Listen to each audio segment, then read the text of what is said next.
The news. Pope Leo XIV condemns Benue massacre. Federal government to address ground rent owed by embassies through diplomatic processes. Governor Okpewolo restates commitment to the battle against cultism. Protesters give federal and Edo state government ultimatum to stop gas flaring in Gelegele. In addition, we have our usual exchange rates and weather report. Stand by now for the details.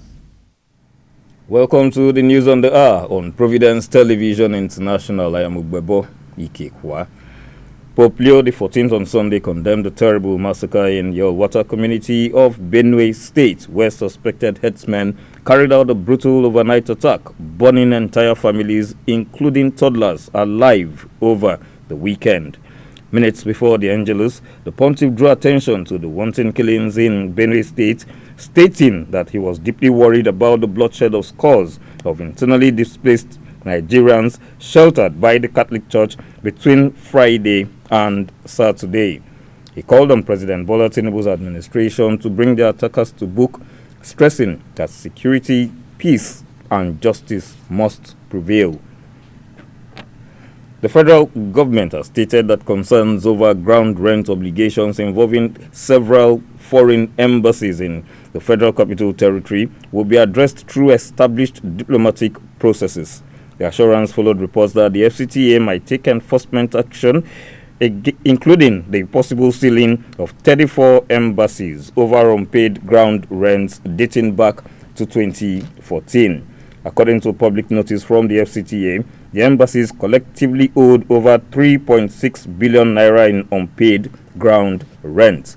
It will be recalled that on one of our programs on Providence Television International, the chairman, CEO of the station, Dr. Emmanuel Igareva, suggested in earnest that the ground rent issue is better settled through diplomatic means.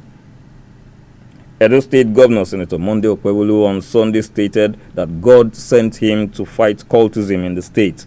Governor Okpewolo disclosed this at the special Thanksgiving Mass, marking the second year in office of the Speaker of the Edo State House of Assembly, Blessing Agbebaku, while also commemorating Father's Day celebration.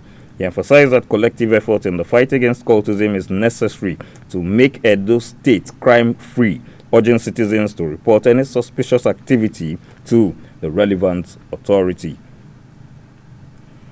Following 63 years of gas flaring and lack of basic infrastructure such as motorable roads, hospitals, and schools, Giligili community in Ovia Northeast local government area of Edo State has issued a 14-day ultimatum to the federal and Edo State governments and oil companies operating in the community. Protesting their neglect, the community warned that if government fails to address these basic needs, they will have no option but to shut down oil companies operating in their community. Speaking at the protest, the chairman of the Gelegele Executive Council, Mr. Mahomi Olu Derimo, disclosed that over 300 communities have been cut off from the rest of the state due to lack of access roads. He also lamented the absence of functioning hospitals, stating that the only secondary school in the community is dilapidated, lacking chairs and teachers. He questioned why the community has been excluded from the Niger Delta Development Commission's projects and why the federal government and the Edo State government have allowed the devastation of their ecosystem by oil exploration and gas flaring since 1963. The Dangote Petroleum Refinery has announced plans to begin a nationwide distribution of petrol and diesel starting from August 15, 2025, as fears of fuel scarcity mounted in Lagos and other parts of the country following the controversies surrounding the e-collop system of the Lagos State government. Tanker drivers and fuel marketers in Lagos State disclosed on Sunday that they will stop loading petroleum products from today, 16 July 2026, stating that they cannot afford to pay 12,500 per truck for the e-collop system. In a response, the Lagos State government stated that there is no going back on implementing the e-collop system on Monday, 16 July 2025. The U.S. ambassador to Israel, Mike Huckabee, on Monday stated that an embassy building in Tel Aviv sustained minor damage from a nearby Iranian missile attack, reporting No injuries to U.S. personnel. Iran unleashed a barrage of missiles on Israeli cities early Monday after Israel struck military targets deep inside Iran, with both sides threatening further devastation.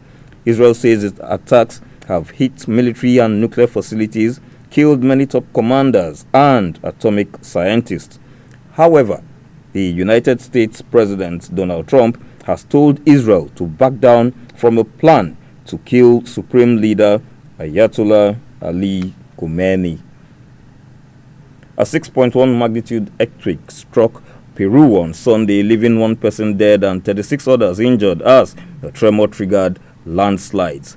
The quake hit shortly before noon and was centered around 30 kilometers from Callao, a port city to the capital, Lima.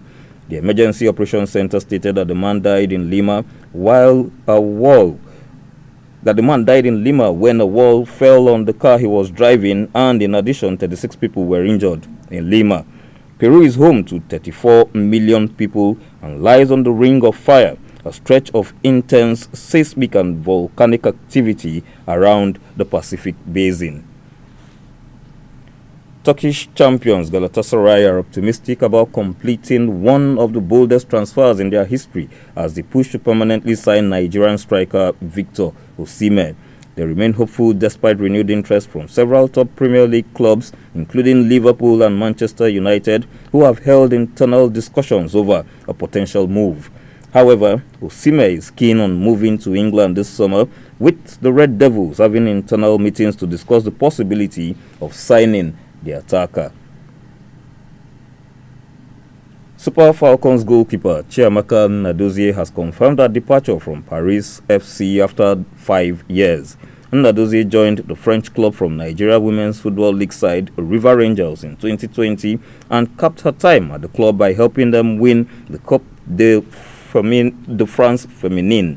Her consistent performances and commanding presence between the posts earned her widespread acclaim, culminating in her being named best goalkeeper of the Akema Premier League for the 2023-2024 season. And now to the exchange rates. One United States dollar, its equivalent in Naira 1,569. 1 euro, its equivalent in Naira 1,818. 1 British pound now stands at 2,134 Naira, 1 Canadian dollar, 1,157 Naira, and 1 Australian dollar, 1,026 Naira. And the weather forecast for Tuesday, 17th June, Abuja, it will be cloudy at Abuja. It will be cloudy in Abuja with 27 degrees Celsius. In Lagos, there will be heavy thunderstorms with a temperature of 29 degrees Celsius. In Benin, also heavy thunderstorms with a temperature of 29 degrees Celsius. In Port Harcourt, there will be scattered thunderstorms with a temperature of 31 degrees Celsius. Kaduna, mostly cloudy, 29 degrees Celsius. In Enugu, there will be thunder showers with a temperature of 30 degrees Celsius. And still on the weather forecast for Tuesday, 17 June, in Washington, there will be light rain with a temperature of 27 degrees Celsius. In London, it will be partly cloudy with also 27 degrees Celsius as temperature. And in Johannesburg, it will be sunny with 18 degrees Celsius. In Rome, scattered thunderstorms, 34 degrees Celsius. And in Paris, it will be sunny with 28 degrees Celsius. And that's the news on the hour on Providence Television International. Thanks for watching. Please stay tuned.